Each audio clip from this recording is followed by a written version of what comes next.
어떤 주식을 사야 돈을 많이 버느냐, 10년 동안 급격한 시장이 반토막 나는 위기를 기다렸어요. 제가 책상에 항상 붙여놨어요. 10년 동안 난 이렇게 할 거야, 이때는 이렇게 해야 돼. 그거를 10년 동안 보세요. 그러면은 위기가 왔을 때 드디어 왔구나.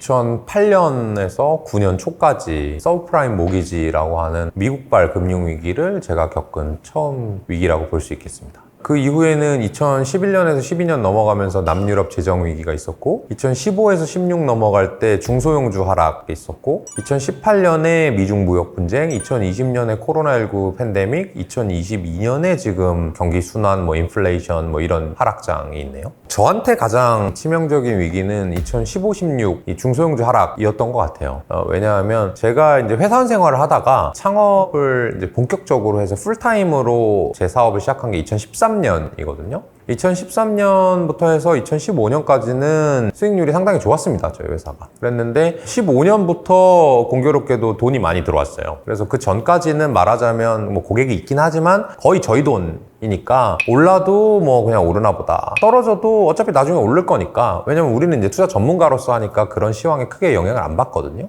그런데 이제 2015년에 돈이 많이 들어와서 고객분들이 100억 가까이의 돈을 맡겨주셨고, 그러고 나서 이제 금방 주식시장이 떨어졌어요. 특히나 그 주식시장 하락한 큰 이유가 중국과 관련된 이유인데, 메르스라고 지금 이제 코로나19 이전에 또 호흡기 질병이 하나 있었어요. 그 다음에 사드 미사일이라고 지금 경북 성주 쪽에 배치되어 있는 이 미군과 한국군이 쓰는 미사일이 있는데, 그 미사일이 이제 중국 쪽에 이 사정거리가 있다고 해서 중국 정부가 우리나라를 좀 싫어하게 된 그런 계기가 있었고, 거기에 이어서 중국에서 이제 자국의 통화를 절하시키면서 외국에 나가서 돈 쓰지 마라, 그래서 자국 경기를 부양하려는 그런 모습을 보였는데, 그게 대부분 이웃나라인 우리나라한테 피해가 있었고, 그 전에 주가가 올랐던 이유부터 살펴보자면 중국 사람들이 우리나라 걸 많이 구매해주고 우리나라 여행을 많이 오고 하니까 회사들이 많이 다 좋아졌던 거거든요. 근데 그게 일거에 없어지다 보니까 주가가 많이 떨어지게 됐고, 저희 회사도 그런 관련 주식을 많이 갖고 있었기 때문에 하락이 좀 컸습니다. 근데 결국에는 2016년 말에 다 회복했어요. 근데 문제는 그 회복하는 거랑 관계없이 고객들은 정점에 가입했다가 저점에 해약을 하게 되니까 저희한테 이제 CS 클레임을 많이 하게 되죠. 그러니까 저희 입장에서는 책임감도 많이 느끼고 정신적인 스트레스를 훨씬 많이 겪었던 기억이 있습니다. 저는 사실 그때 배운 게 별로 없어요. 사회초년병이었고, 말하자면 주식책만 읽어서 책과 현실을 구별 못하던 그런 이제 햇병아리였거든요. 햇병아리니까 돈도 없으니까 내 돈이 안 날아가면요, 여러분들 타격이 없습니다. 어저께 금리를 올리네 마네 이런 얘기 나왔었잖아요. 아마 주식하거나 코인 하시거나 이러신 분들은 짜증이 많이 날 거고, 특히나 영끌 비트로 집 사신 분들은 전전긍긍 막 윗사람들 욕하고 난리 났을 거예요. 하지만 오늘 제가 우리 이 젊은 직원들이랑 얘기를 해보니까 걔네는 관심이 없어요. 펀드 매니저 아니고 다른 직원들, 경영지원본부 직원들, 걔네는 일단 빚이 없어, 주식도 없어. 그러니까 주가가 뭔지 모르겠고, 빚이 없으니까 금리가 올라가고 말고 오히려 인플레 떨어진 게 좋대요. 당연하잖아. 그러니까 저도 그런 마음이었고요. 그렇다고 해서 이제 아무것도 안 배웠다고 하면 좀 거짓말인 게, 다행히도 좀 관조적인 느낌으로 그 여의도의 행태들을 좀 보게 됐어요. 그래서 아무리 이 숙련된 사람이라 하더라도 내 돈, 고객 돈이 그렇게 많이 손실나게 되면 허둥지둥 하는구나, 우왕좌왕 하는구나 라는 거를 간접적으로 배우게 됐고요. 또 하나는 제가 다니던 지금의 VIP 자산운용, 그 VIP 투자자문이 사실은 투자 실력으로 되게 잘 나가는 데입니다. 지금도 그렇고 제가 들어갔을 때도 그랬어요. 그러니까 어떤 식으로 행동을 하고 있었냐면, 현금을 꽉 쥐고 주가가 많이 떨어질 때까지 투자를 안 했어요. 그러니까 손실이 되게 제한적이었죠. 물론 마이너스긴 하지만 시장에서 제일 잘하는 하우스로 소문이 나 있었어요. 그러다가 이거 진짜 많이 떨어졌다, 이제는 현금 써도 된다 라고 생각한 게 코스피 1200. 그 코스피가 어디서부터 떨어진 거냐면 2000 몇백부터 떨어진 거기 때문에 지수가 반토막 나니까 많이 기다렸어. 다른 사람들은 2000 돼서 투자해, 1800 돼서 투자해, 1600 돼서 투자해, 다 손들었었거든요. 그래서 저희 1200에 투자했는데 그게 890까지 가는 거예요. 저희도 당연히 손들었죠. 그래서 이 하락장이라고 하는 거는 내가 예단할 수 있는 수준을 벗어나는구나. 제가 존경한 투자자 중에 케네스 피셔라는 분이 계세요. 그분이 주식시장을 뭐라고 표현 표현했냐면 The Great Humiliator라고 했는데 너를 욕보이는 사람, 너를 모욕 주는 게 직업인 사람이라는 뜻이에요. 그래서 주식시장은 단 한 명도 벗어나지 않고 모두가 손들고 잘못했습니다. 저 다신 주식 안 하고 싶어요. 본전만 돌려주시면 이라고 할 때까지 주가를 떨어뜨린다는 거예요. 저희도 그렇게 당했었고요. 마지막으로 배운 건 뭐냐면 금융위기 때 그 이후로도 마찬가지인데 돈을 잃은 분들도 많이 있는데요. 실제로 정말 급거의 주식으로 부자가 되신 분들은 그때 돈을 넣었어요. 그때 1200, 1100, 890에 투자하신 분들이 돈을 많이 벌게 되고요. 어떤 주식을 사야 돈을 많이 버느냐, 안 떨어진 주식을 사는 게 아니고 많이 떨어진 주식. 최근에 이제 채권들을 개인들이 많이 샀다고 제가 지난 시간에 한번 말씀드렸잖아요. 사람들이 어떤 마인드를 가지게 되냐면 주식은 많이 떨어지는데 채권은 별로 안 떨어진대. 제가 근데 뭐라고 그랬죠? 그럼 또 떨어질 거다. 그리고 그 다음에 주식 사는 게 맞았을 거다라고 말씀드린 것처럼 주식시장 안에서만 한정해서 말씀드려보면은 좀 덜 떨어진 거, 이거는 진짜 강인한데? 이 회사는 진짜 찐이야 하는 주식을 이제 그때 가서 사는 거예요. 근데 그러면 그 주식은 안 오릅니다. 왜? 안 떨어졌으니까. 아주 뭔가 위험한 것 같은 것, 그리고 뭔가 그 업종이 없어질 것 같은 것이 사실은 반등할 때 훨씬 더 세게 반등하고, 그런 주식들을 무섭지만 과감하게 투자하신 분들이 부자가 되더라라고 하는 사실을 알게 되었고요. 그러고 나서 거의 10년 넘었죠. 2009년부터 2020년까지 12년 만에 제가 그걸 절치부심 기다린 거예요. 제가 2009년에 돈이 없었다고 그랬잖아요. 근데 2020년에 돈이 있었을 거잖아요. 그러니까 10년 동안 급격한 시장이 반토막 나는 위기를 기다렸어요, 제가. 기다렸다가 2020년엔 떨지 않고 가장 많이 떨어진 거, 그리고 가장 사람들이 안 된다고 생각하는 거, 평생 이 업종은 안 될 거라고 생각하고 하는 주식에 돈을 많이 투자해서 2020년에 수익을 낸 겁니다. 이제 여러분들은 이제 야수화심장이라고 하는데 대단히 어려웠던 게 아닌 게 10년 동안 그걸 책상에 붙여놨어요. 정말로. 뭐냐면 제가 또 다른 존경하는 투자자 중에 바우포스트 그룹의 세스 클라만이라는 회장님 계신데, 그때도 회장님이었으니까, 미국 회장님이었으니까 얼마나 돈이 많았겠어요. 근데 금융위기 때 많은 손실을 보고 깨달았다고 해서 세스 클라만이 쓴 금융위기 때 얻은 20가지 교훈이라는 그 이야기가 있어요. 이야기. 잡지 책에 쓴 몇 장짜리 얘기인데 그게 이제 미국말로 써 있는 겁니다. 그거를 저는 원문을 뽑아서 책상에 항상 붙여놨어요. 10년 동안 난 이렇게 할 거야. 금융위기는 이런 거고 이때는 이렇게 해야 돼. 그거를 10년 동안 보세요. 그러면은 위기가 왔을 때 드디어 왔구나. 봤지? 내가 그때 사라고 했지? 하는 거를 10년 동안 기다렸으니까 얼마나 기분이 좋았겠어요. 그래서 사실 저는 2020년에는 그렇게 뭐 긴장이 되거나 크게 어렵진 않았어요. 지금 주식시장이 고점에서 30% 정도 떨어졌어요. 저는 그런 거는 위기라고 안 칩니다. 라떼로서 절반 토막은 나야. 이거 진짜 위기다 이렇게 생각하고, 지금은 몇 년에 한 번 있는 거다. 2018년에도 있었고 2015년에도 있었고 2011년에도 있었는데 3년에 한 번을 위기라고 하면 사실 그건 문제잖아요. 그건 그냥 예비군 훈련이지. 아직도 많은 전문가분들은 진짜 엄청나게 온다. 혹시 빅쇼트라는 영화 보셨나요? 또는 무슨 얘기인지 아시나요? 빅쇼트가 뭐냐면 그 미국 시장에서 서브프라임 모기지가 터졌을 때 그것을 예측하고 투자해서 큰 돈을 번 네 팀에 대한 얘기예요. 미국 그 큰 자본시장에서 네 팀만 돈을 벌었다라고 보면 되는데, 그 얘기는 뭐냐면 아까 이제 PD님께서 말씀하신 워딩을 그대로 읊어보면 많은 전문가들이 내년에 더 큰 게 온다. 많은 사람들이 얘기하면 그렇게 안 와요. 그거 알면 대응했겠지. 그죠? 그렇게 안 됩니다. 큰 위기가 내년에 올지 안 올지는 저는 몰라요. 지금보다 주가가 더 빠질 수도 있어요. 그리고 정말 큰 뭔가 뭐 전쟁이 터질 수도 있고 또 다른 금융위기가 올 수도 있는데, 그런 제가 생각하는 주식시장의 반토막 이상 나는 그런 위기는요, 여러분들이 알고 있는 이슈로 발생하지 않습니다. 절대로. 서브프라임 모기지도 마찬가지예요. 그 서브프라임이라고 하는 게 뭐냐면 프라임이 아닌 서브급, 그러니까 낮은 급이란 뜻인데, 주택 채권들이 미국의 집값이 계속 10년 동안 오르니까 아무도 안 떨어질 거라고 생각하니까 모두가 안전하다고 생각했는데 그게 터지니까 그렇게 큰 위기가 온 거고, 코로나도 마찬가지예요. 2018년에 시진핑 주석이랑 트럼프 대통령 그렇게 싸울 때 뭐 위기다 뭐 어쩌다 했는데 그렇게는 안 떨어졌어요.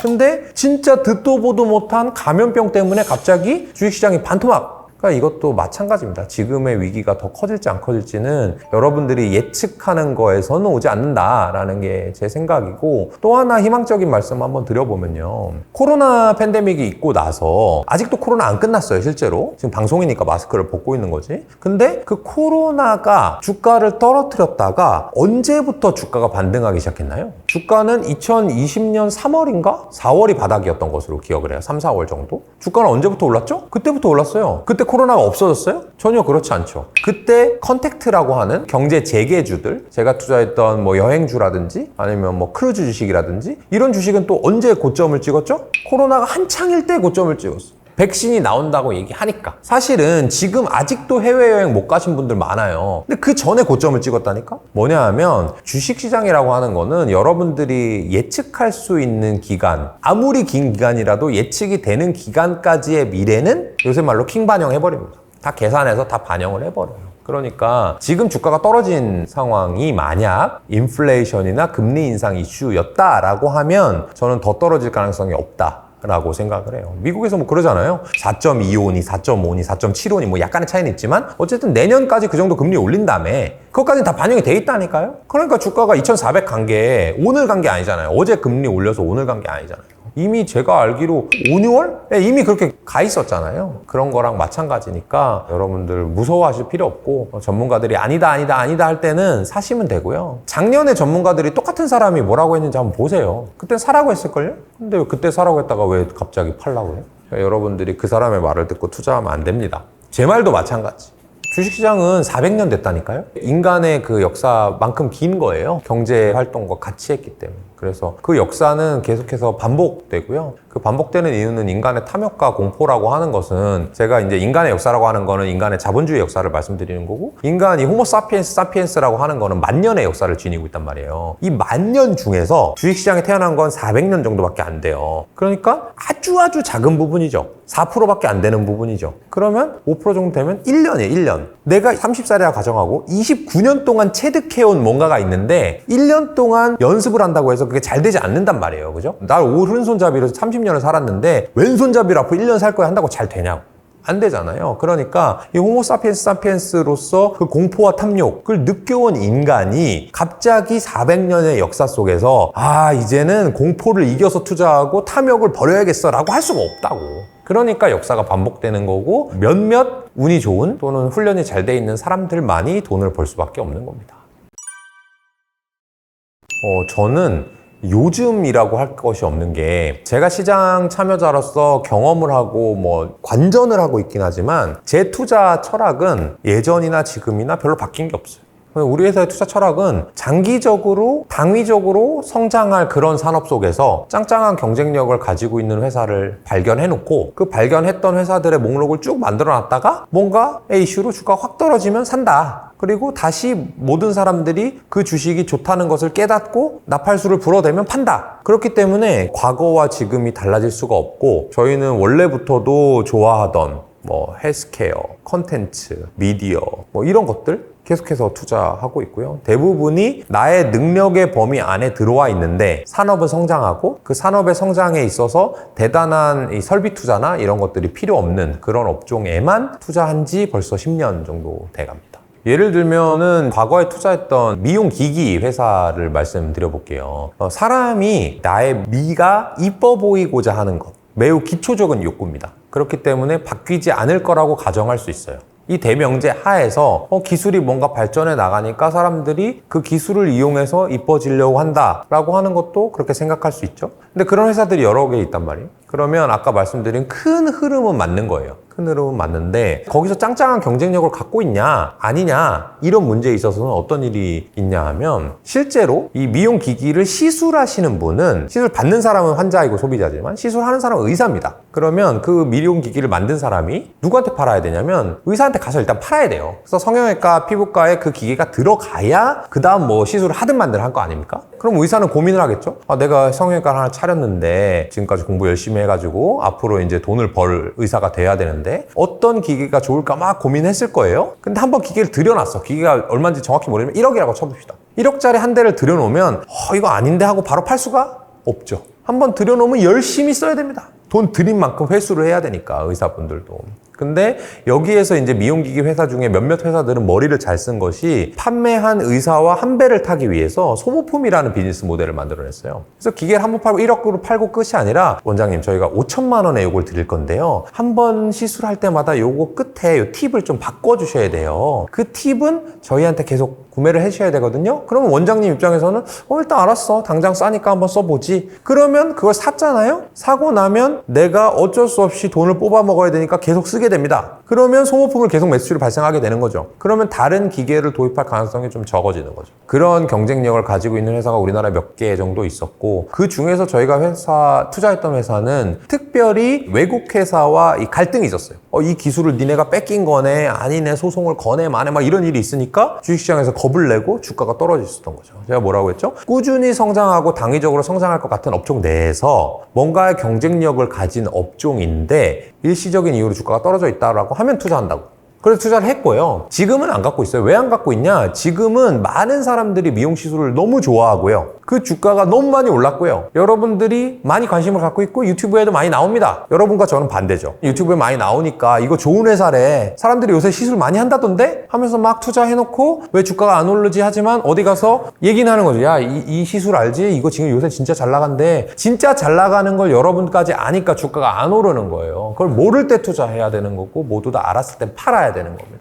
이게 제가 투자하는 하나의 순환 구조라고 보면 되겠네요. 주식에서는 분산 투자해라, 계란을 한 바구니에 담지 말아라, 이런 격언이 있어요. 근데 저는 그게 완전히 틀렸다고 생각하거든요. 왜냐하면 지난 회에 말씀드렸다시피 이 주식이 싼지 비싼지를 알아야 되는데 싼지 비싼지를 알려면 그 회사가 소비자한테 제공하는 효익이 뭔지 알아야 되고 그거를 재무제표라고 하는 숫자로 바꿀 수 있어야 됩니다. 그게 얼마나 어렵겠어요. 바빠요, 하나만 분석하는데도. 근데 내가 10개, 20개를 다 가지고 있다? 라고 하는 거는 당장 뭔가 서로의 주가 움직임을 상쇄시키면서 변동성이 적은 것 같아서 마음은 놓이게 하지만 주식은 마음 편하라고 하는 게 아니라 그러려면 카카오뱅크 하시면 되고, 카카오뱅크 주식 아니고요, 예금에 넣으시면 되고, 주식은 돈 벌려고 하는 거라고 했잖아요. 그러니까 마음이 불안하더라도 다소간의 변동성이 있다 하더라도 이 기업이 정말 우수한 경쟁 우위를 가지고 있는지, 하지만 그것이 일시적인 위험, 결함 때문에 주가가 떨어져 있는지 또는 나의 생각이 틀린 건 아닌지 검증을 해야 되기 때문에 소위 숟가락 몇 개, 그 집에 숟가락 몇 개 있는지까지 알려면 집중 투자를 해야 될 수밖에 없고, 주식 하나로 따블을 먹든 10개로 다 같이 따블해서 먹든 여러분들 계좌가 2배 올라가는 건 똑같거든요. 그러니까 애매한 거, 잘 모르는 거, 백화점처럼 이렇게 막 다 넣어놓지 말고 마치 해장국, 설렁탕 맛집처럼 그거 하나만 잘 해서 투자하는 게 저는 훨씬 더 수익률이 높을 수 있다고 생각하고요. 오해하실까봐 이제 첨언을 하면 그렇다고 해서 한 종목에 몰빵하라 이런 얘기는 아니에요. 보통 자기가 알 수 있는 그런 바운더리 내에서 적당한 개수에만 투자하면 좋을 것 같고, 저희 회사 같은 경우는 그렇기 때문에 저 혼자 하는 게 아니라 여러 명의 펀드 매니저가 정말 괜찮다라고 하는 주식들로 모아서 상품을 꾸리는 겁니다. 가장 좋은 방법은 본인이 생각하는 거랑 반대로 하는 겁니다. 여러분들이 이제 주식 계좌를 열어보면 지금은 이제 하락장일 거니까, 상승장이 아니니까 어떻게 돼 있을 거냐면 파란불 들어온 거, 마이너스 손실이 큰 것만 남아 있을 거예요. 그리고 플러스 난 거, 빨간색은 아마 없을 겁니다. 왜? 여러분들이 팔은 건 아까워서 못 팔고 수익 난 건 바로 처분해서 수익 실현해야 되겠다, 이런 착각을 갖고 있기 때문인데, 그게 왜 착각이냐 하면 주가가 왜 떨어지겠습니까? 돈 많은 사람, 투자 전문가가 안 좋다고 생각하니까 떨어지는 거예요. 왜 오르냐? 좋다고 생각하니까, 그런 사람들이. 근데 여러분들은 화분에 꽃은 다 뽑아버리고 잡초만 그냥 놔두는 거야. 잡초에만 물 주는 거야. 내 생각이 맞다고 생각하는 거지. 주가가 떨어지는 데는 이유가 있다고 생각해야 되는데, 이건 언젠간 오를 거야. 정말 좋은 주식인데? 그리고 올라가는 거는 조금 올랐으니까 팔아버려야지. 그렇게 하면 돈을 못 벌어요. 올라가는 거가 여러분들의 수익의 많은 부분을 차지할 것인데 그걸 빨리 끊어내면 안 되고, 떨어지는 거는 이유가 있다고 생각하고 빨리 팔아버리는 게 좋고요. 공부를 어차피 안 하실 건데 나는 고집 부려가지고 죽어라고 직접 투자는 하고 싶다라고 하시는 분들은 그냥 뭐 떨어지는 거 팔고 올라가는 거 갖고 있으면 돼요. 메가 트렌드를 어떤 게 좋다 또는 앞으로의 메가 트렌드가 뭐다라고 하기에는 좀 어려워요. 왜냐하면 제가 생각하는 메가 트렌드는 미래를 예측하는 게 아니거든요. 제가 메가 트렌드에 투자하라라고 하는 이유는 뭐냐면 확률을 높이려고 하는 거예요. 확률을 높이려고 하는데 미래에 어떤 일이 벌어질지 예측을 한다? 라고 하는 거는 확률이 높지 않은 게임인 거죠. 그러니까 제가 뭘 추천드린다기보다도 여러분들이 이미 잘 알고 있는 거, 그리고 몇 년간 지속되어 온 거, 그리고 앞으로 몇 년 후에도 당연할 거가 메가 트렌드이지, 아까 말씀 주신 것 중에 이제 고령화, 당연히 메가 트렌드죠. 계속 될 거예요. 근데 메타버스? 될지 안 될지 모르겠고 된다고 하더라도 어떤 모습인지 예측할 수가 없잖아요. 그런 거는 메가 트렌드가 아닙니다. 그래서 여러분들이 투자해야 될 것은 미래에 이런 게 된대 라고 하는 것보다는 지금도 그리고 앞으로도 당연히 이 분야에 이런 형태로 소비자가 돈을 지불할 거다라고 명료하게 나오는 것들에만 투자하는 게 확률을 높이는 방법이에요. 머니사이드 구독자분들도 앞으로 건강한 수익을 내는데 주력을 하셨으면 좋겠고요. 제가 여러 차례 말씀드렸다시피 빨리 가려고 하면 이 분야에서는 성공할 수가 없습니다. 오래 가야 되고요. 그 오래 가는 동안에 복리 수익이 여러분들을 부자로 만들어 줄 거거든요. 어떻게 하면 지금 벌 수 있지?